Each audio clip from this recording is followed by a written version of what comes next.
creating a news agenda that reflects an unbiased view of Asian current affairs without relying on external news sources. Asia Vision, Asian news through Asian eyes. Assalamu alaikum, good evening and welcome to AVN, your go-to source for all the major news stories. I'm Udma Mahmood, and for the next 30 minutes we'll unpack the biggest headlines from around the globe.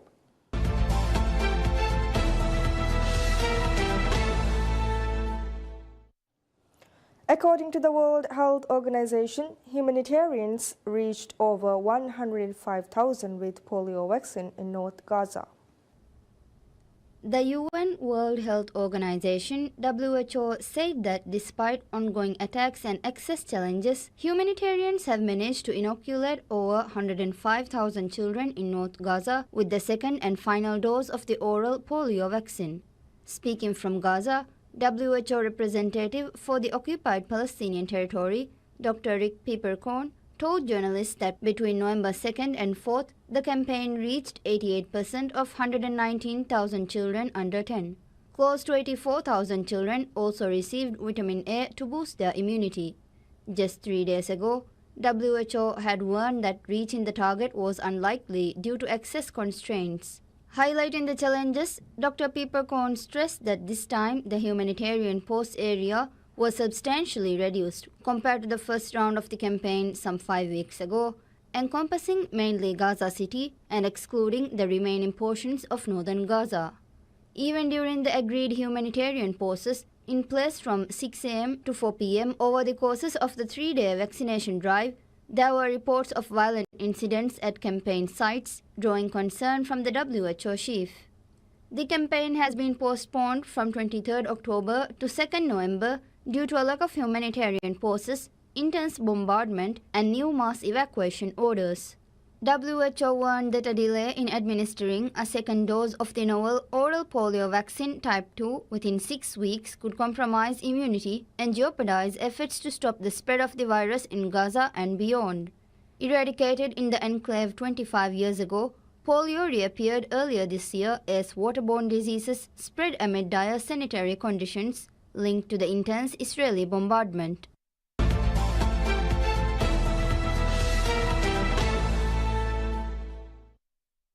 The worsening shortage of medicine is threatening the lives of thousands of patients in the Gaza Strip who are suffering both mental and physical pains in the war-torn predicament caused by unscrupulous Israeli bombardment and blockade. The Gaza Media Office said that due to Israel's ongoing airstrikes and blockade, all hospitals in the northern Gaza Strip have ceased operations because they cannot receive humanitarian aids, including medicines and other medical supplies. Aid Hamada and his family live in a tent in central Gaza. These days, it is not only the lack of food and clothing that troubles them, but also the health issues of his elderly father. Over 80 years old, Aid's father suffers from severe hypertension, diabetes, and osteoporosis. However, they have been unable to obtain any new medication for nearly 3 months. Aid constantly fears that his father may succumb to his illness due to the lack of treatment. In addition to the large number of patients with chronic illness and injuries, the rapid deterioration of the sanitary conditions has led to the swift spread of infectious diseases among the population, particularly in tents and camps where displaced people are living. These patients with infectious diseases are unable to receive effective treatment due to the severe shortage of medications.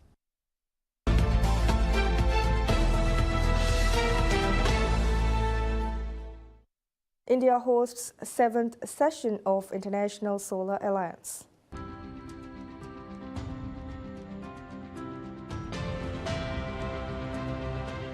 The 7th session of the International Solar Alliance kick-started on Monday, uniting over 120 countries and global partners at the Bharat Mandapam in New Delhi. India's Minister of New and Renewable Energy Prahlad Joshi and President of ISA Assembly opened the session with powerful words, reaffirming the ISA's evolution under Prime Minister Modi's leadership into a vital platform for global solar cooperation. India is also swiftly advancing its renewable energy capabilities. India's journey is one of the bold vision and the relentless progress. Under India's Prime Minister Shri Narendra Modi's leadership, India has set ambitious renewable energy targets and achieved the remarkable milestone along the way. Last month, India reached an impressive 90 gigawatt of installed solar capacity, moving steadily forward towards its broader goal of 500 gigawatt of renewable energy capacity by 2030. With 120 members and signatory countries on board, the International Solar Alliance is now a driving force in the global transition to clean energy. In this inaugural session, dignitaries and delegates from every corner of the world come together with a shared vision to improve energy access, boost energy security, and fast-track the clean energy transition. The goal to harness the sun's limitless energy for sustainable development across the regions with limited access to reliable power. Solar energy is poised to be a game changer in the battle against climate change. And now, under the leadership of India and co-presidency of France, the ISA Assembly will explore pathways to rapidly expand solar energy adoption. Over the next 3 days, discussion will focus on strategies to accelerate solar deployment, particularly in regions with limited energy access. Together, the world's leaders will chart a course towards a cleaner, brighter and more sustainable future for all.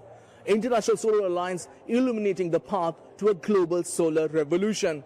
With Kalpasan Yogesh, this is Apush Bhattacharya for GD India from Delhi.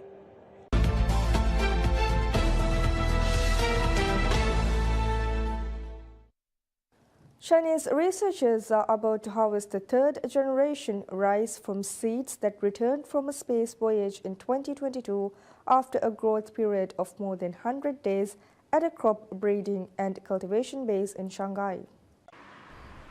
They are born of 59 seeds which experienced 120 days of space cultivation and completed the entire growth process from seed to seed during the 2022 Shenzhou 14 manned mission and growing at an enclosed research greenhouse of the Chinese Academy of Sciences, CAS Center for Excellence in Molecular Plant Sciences, and in a farm field. The researcher explained that 59 rice seeds bred in space represent the first generation. Nearly 10,000 seeds bred in phytotron constitute the second generation, and the seeds for the upcoming harvest in the farm field are the third generation. Preliminary research results found that under microgravity conditions in space, rice seed embryos develop normally, capable of growing into vigorous offspring. This experiment confirms the potential to cultivate robust rice seeds in space. Researchers will also conduct a comprehensive analysis and evaluation of the yield and agronomic traits of space rice grown in the field.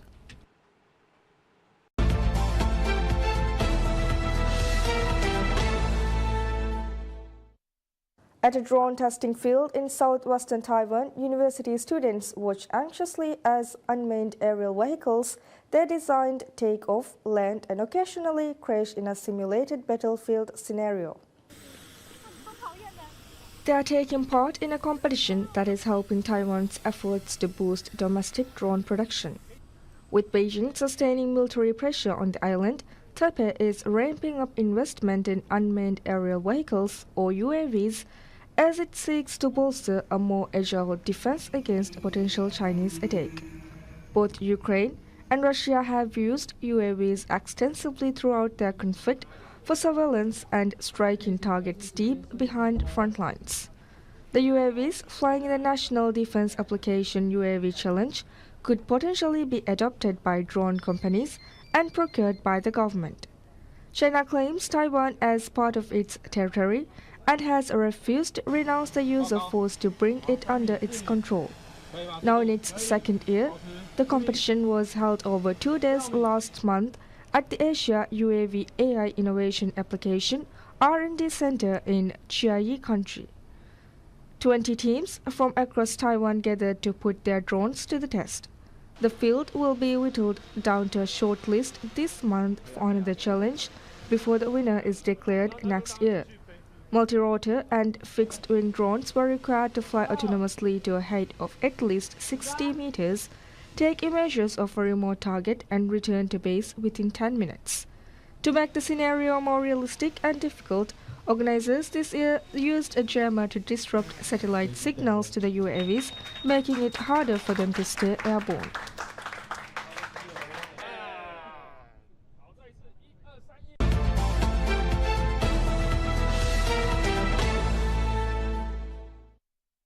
The world's first wooden satellite built by scientists in Japan headed into space Monday at a SpaceX rocket launched from NASA's Kennedy Space Center. It will stay in orbit for 6 months, 250 miles above the Earth, in an attempt to prove wood is a space-grade material.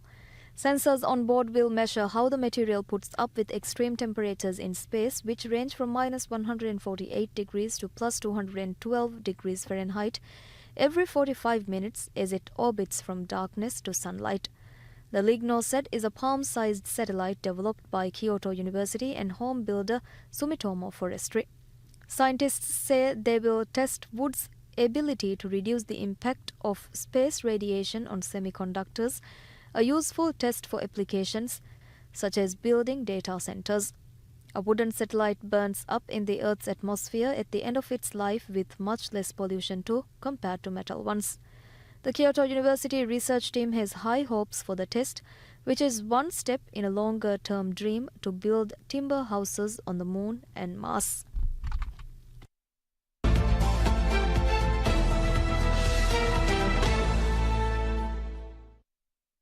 Frustration is mounting among the Higashi-Hiroshima community in Japan as people demand action over repeated reports of chemical leaks linked to U.S. military bases in the country, which the Japanese government is barred from entering for investigation under the U.S.-Japan Status of Forces Agreement (SOFA).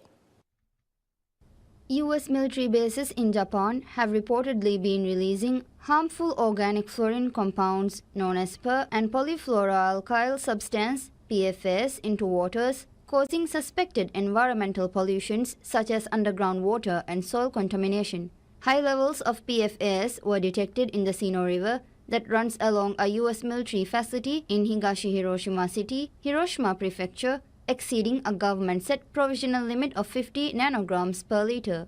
Local civil groups and city council members are mobilizing to gather more evidence and safeguard their rights.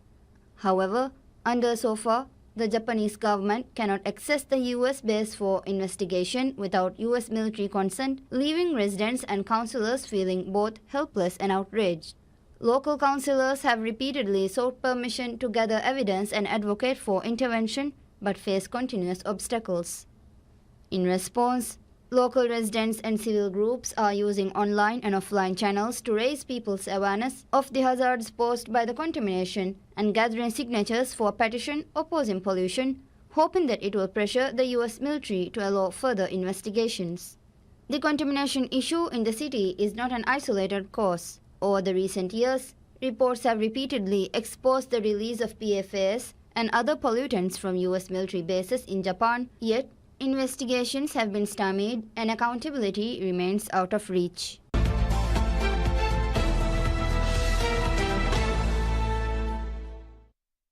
Australia and Indonesia will this week begin their first joint military activity since signing a new cooperation agreement. The exercise is taking place in Indonesia with troops from both countries leaving from Darwin. On the path to a closer relationship, Indonesian troops in Darwin on Australia's largest warship. The two countries exchanging patches ahead of exercise Keris Woomera in Indonesia, involving a contingent of more than 2,000. This will be Australia's largest bilateral activity with Indonesia in recent history. So it's very significant. We stay in the same region, so this is important for Indonesia and Australia also.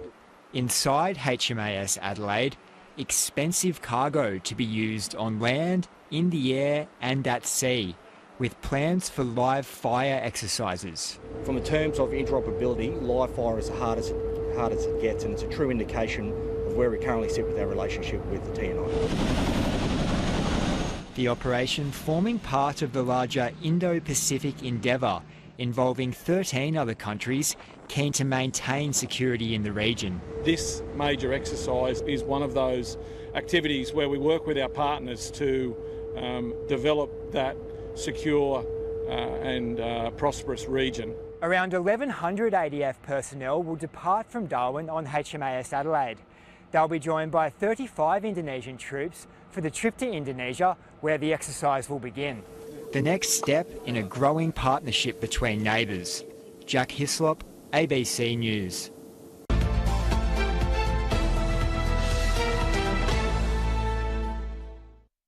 Sydney has some of the highest housing costs in the world, with rents and property prices in the inner city spiralling out of reach for the average income earner. Now, one inner city council has come up with a novel way to provide affordable housing for essential workers.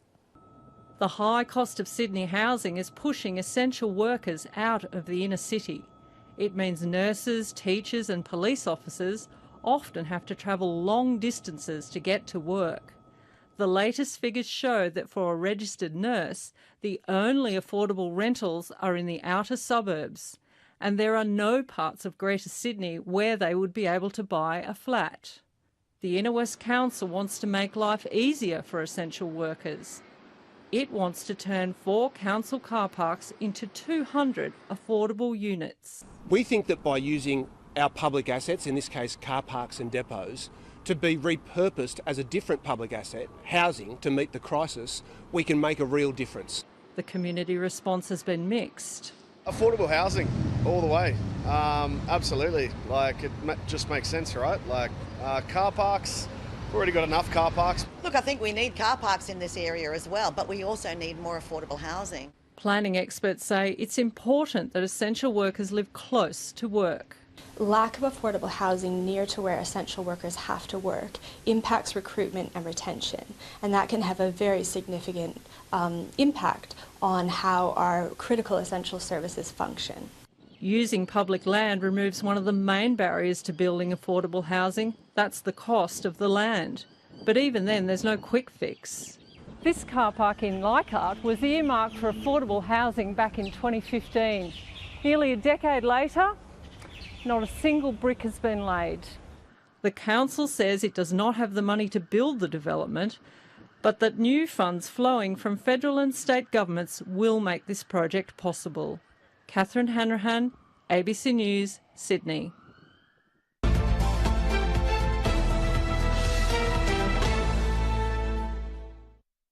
That's it for this week. Thank you for watching. Have a pleasant day ahead. Bye-bye.